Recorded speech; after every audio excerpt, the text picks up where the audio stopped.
Assalamualaikum warahmatullahi wabarakatuh. Hai teman-teman. Kali ini kita akan membahas bagaimana cara melapor SPT 1770S. Sehubungan dengan diberlakukannya new normal, mulai tanggal 15 Juni 2020, unit-unit pelayanan DJP kembali membuka layanan tatap muka. Namun disertai dengan beberapa pembatasan, yaitu jumlah wajib pajak yang dilayani akan dibatasi sesuai dengan kapasitas ruangan dan jumlah petugas pelayanan. Pelayanan yang sudah tersedia secara daring atau online tidak diberikan melalui tatap muka. Beberapa layanan yang saat ini sudah tersedia secara daring atau online yaitu pendaftaran NPWP, aktivasi e-fin, e-filing, e-billing, dan e-form. SPT 1770S ini berlaku untuk kamu yang merupakan seorang karyawan dan yang berpenghasilan di atas 60 juta per tahunnya. Kamu dapat melaporkan SPT 1770S ini melalui laptop, smartphone, atau tab yang terhubung dengan jaringan internet.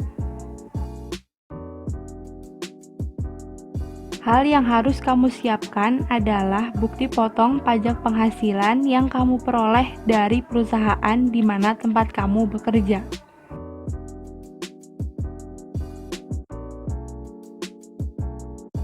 Cara lapor SPT tahunan online melalui e-filing. Pertama, kunjungi website Direktorat Jenderal Pajak atau DJP online di www.pajak.go.id. Lalu tekan login. Setelah itu, isikan nomor pokok wajib pajak dan password serta kode keamanan dan klik login. Kedua, klik lapor, lalu klik icon e-filing. Ketiga, klik buat SPT dan mulailah membuat SPT. Ikuti langkah di atas dengan menjawab pertanyaan yang tepat dan sesuai hingga semua pertanyaan selesai terjawab.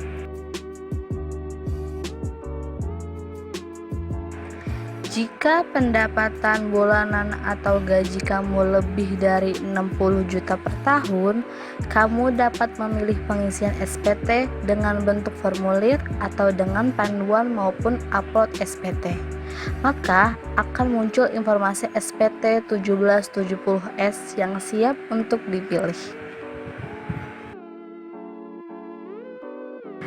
Lalu, kamu dapat masuk ke bagian di mana kamu dapat mengisi formulir sesuai dengan petunjuk. Memilih tahun SPT pajak 2019, lalu memilih status SPT pada bagian normal, dan klik langkah selanjutnya.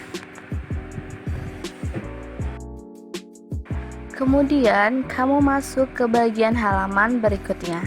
Di lampiran 2, yaitu halaman daftar pemotongan pemungutan PPh oleh pihak lain dan PPh yang ditanggung pemerintah. Di sini akan tertera secara otomatis nama pemotong pemungutan pajak alias perusahaan kamu bekerja dengan keterangan lain hingga berisi nominal pemotongan pajak.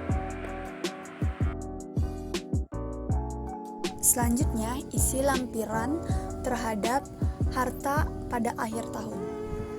Pada bagian ini, pastikan kamu mengisinya sesuai dengan harta yang kamu miliki, karena ini akan menentukan benar atau tidaknya pengisian atau pelaporan SPT tahun pajak kamu. Seringkali pelaporan SPT gagal disumbit karena kolom pada bagian ini terlewatkan. Sistem pajak dalam perbankan serta lembaga keuangan sudah terintegrasi sehingga kamu tidak lagi berbohong terkait harta-harta yang dimiliki. Apabila jika memang penghasilan di atas PTKP, maka akan sangat memungkinkan bahwa kamu memiliki sejumlah harta seperti tabungan deposito, investasi, uang tunai hingga lainnya, yang belum termasuk dalam perhitungan penghasilan kena pajak yang dipotong dari perusahaan tempat kerja kamu. Pilih ya pada halaman pertanyaan, apakah kamu memiliki harta? Lalu klik icon tambah pada bagian pojok kanan atas dan akan muncul kolom baru yang harus diisi sesuai dengan keadaan. Jika kamu memiliki tabungan, uang tunai, bahkan piutang, kamu perlu mengisi nominal yang sesuai. Apabila sudah lengkap dan sesuai, maka kamu dapat mengklik simpan. Lalu klik langkah berikutnya.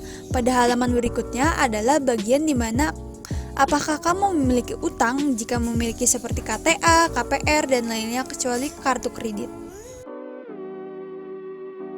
Selanjutnya masuk ke dalam bagian induk. Pada bagian ini kamu dapat mengisi identitas sesuai apakah kamu sudah kawin atau belum.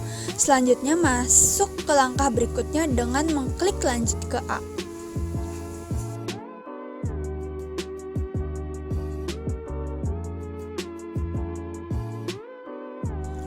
Selanjutnya, lakukan pengisian yang sesuai dengan petunjuk, mulai dari pengisian neto, penghasilan kena pajak, PPh terhutang, kredit pajak apabila memiliki, PPh kurang atau lebih, bayar apabila memiliki, angsuran PPh pasal 25 tahun pajak berikutnya apabila dimiliki. Lalu, memilih kolom setuju atau agree pada bagian pernyataan. Klik langkah berikutnya. Selanjutnya, terdapat hasil dari pelaporan SPT tahunan yang kamu telah isi. Hasil pengisian yang kamu isi sesuai dengan data yang kamu miliki akan muncul apakah SPT kamu nihil, lebih bayar, atau kurang bayar. Selanjutnya, terdapat pengiriman token untuk kode verifikasi. Pastikan memeriksa email yang sudah terdaftar, lalu pihak DJP akan mengirimkan token untuk melakukan verifikasi pelaporan SPT yang sudah kamu lakukan. Apabila sudah diterima, maka kamu dapat memasukkannya ke bagian kode verifikasi di dalam kolom yang tersedia. Yang terakhir, SPT akan dikirim setelah kamu mengklik kirim SPT lalu klik selesai.